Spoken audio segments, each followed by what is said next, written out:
You're listening to the Weekend Sport Podcast with Jason Pine from News Talk ZB.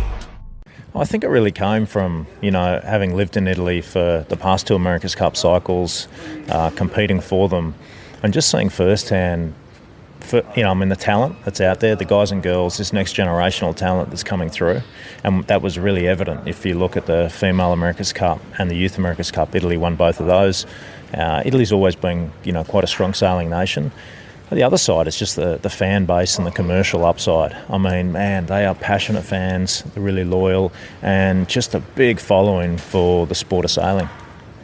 So when you started thinking about putting the team together, what were the logistics, what were the challenges of that?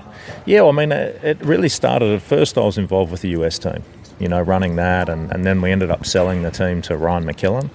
And at that really was the catalyst to opening the door for Italy, and at that stage, we worked it out, spoke with Larry and Russell, and then the opportunity came up. So, okay, well, why not take on the Italian team? And so at that stage, I was, in the midst of a campaign with Luna Rossa. And again, it just lived and breathed the Italian lifestyle and seen it all firsthand.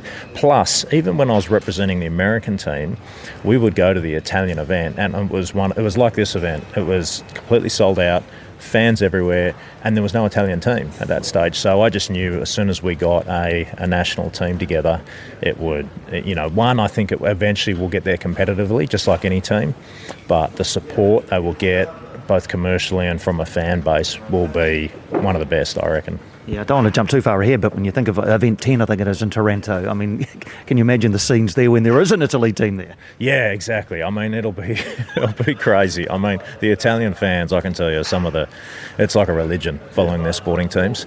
And yeah, so already, if we look at some of the stars, we've got in our team here, like Ruggiero, who's our driver, double gold medalist, he's got a real following already in Italy, and as well as some of our other athletes. So yeah, there's no doubt in my mind that once we get back to the European sector of the tour, especially Italy, it'll blow it up.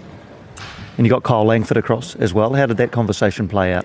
Yeah, I knew straight away we needed an experienced athlete from SailGP. You look at Kyle and I have had a lot of history together. We've won America's Cups and World Championships and stuff together.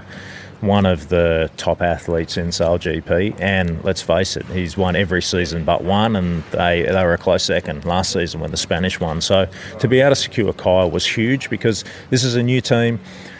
It's all about hours, and there's no shortcut in the top end of the sport, nor that there should be. But we understand that, and we have to follow this process. But the unique thing with SailGP is you don't get the boats. You can't just go and train, because as soon as the regatta ends, it's just like MotoGP or Formula One. It's full pack-up mode. Everything's packed up, all these tents, they go straight in the ship, and we're on to the next event. So for new teams, that makes it a little more challenging, because you can't just get out on the boat and train. You got a Kiwi as well, Brad Farrand, along for the ride this weekend. How did that come about? Yeah, I mean, Brad's been an awesome addition. We knew we had to supplement some experience and some youth and sort of next generational talent. And I think the addition of Brad has been huge for the team. Very, very experienced sailor. Very, from all aspects of the sport, offshore, Grand Prix, inshore, but not only that, it's really his attitude as a team player that really stood out to us. And so, yeah, really stoked to have Brad in the group. Well, let's talk about this weekend. It's day one went well, a couple of thirds, a couple of sevenths, off the back of results perhaps that weren't quite as impressive in Dubai. What went well for you yesterday? Yeah, I think it was really important for the team. I mean, look, again, this is an hours game, and we have the least amount of hours out of anyone. Not only that, but this team as a group, it's the first time they've ever sailed together or worked together. And look, we've got English speakers, we've got Italian speakers, so it's, I'd even argue that the Kiwi language is a little bit different than real English. So yeah, I mean, it's just going to take time, and, the team understands that. But what's important after yesterday is just that sort of mental side, that the team has the confidence now to know they can go out there and mix it up. So, look, it's all about keeping the mistakes down. But as we've seen, there are a lot of opportunities on this racetrack, and given the forecast today, it'll be right on the edge. What did you make of the overall sailing on the new T-foils yesterday from all of the boats? I think they're a big step forward. One in terms of speeds, reliability is a huge thing as well for the fleet. But what you really want is equipment that can cover a big range. And one thing those T-foils have done, we have two sets of foils. We have a lighter air foil and we have a heavy air foil. But now we've really got some scope where if we get caught downrange with the heavy air foils on, or vice versa, we're covered and we can go foiling. And that's really what you want, is to be able to get out there and make sure you can deliver. Because look, with all the weather modelling and sophistication, you got to deal with Mother Nature, and it can throw some curveballs. So having that flexibility, I think, is very important. All right, and from a global point of view, I guess, an overall point of view, what does success look like for the Italy SailGP team in your first season? I think the first season is really being able to show that we can mix it up and be competitive, and I think we ticked that box much earlier than I thought we would, and that was yesterday. To go and get a couple of podium place finishes and really be mixing it up at the top, that's a huge step for the team. But I think for us, it's to really try and get into a Super Sunday final. That's what we'd really love to do. I'd love to see us get a race win, in one of these heats.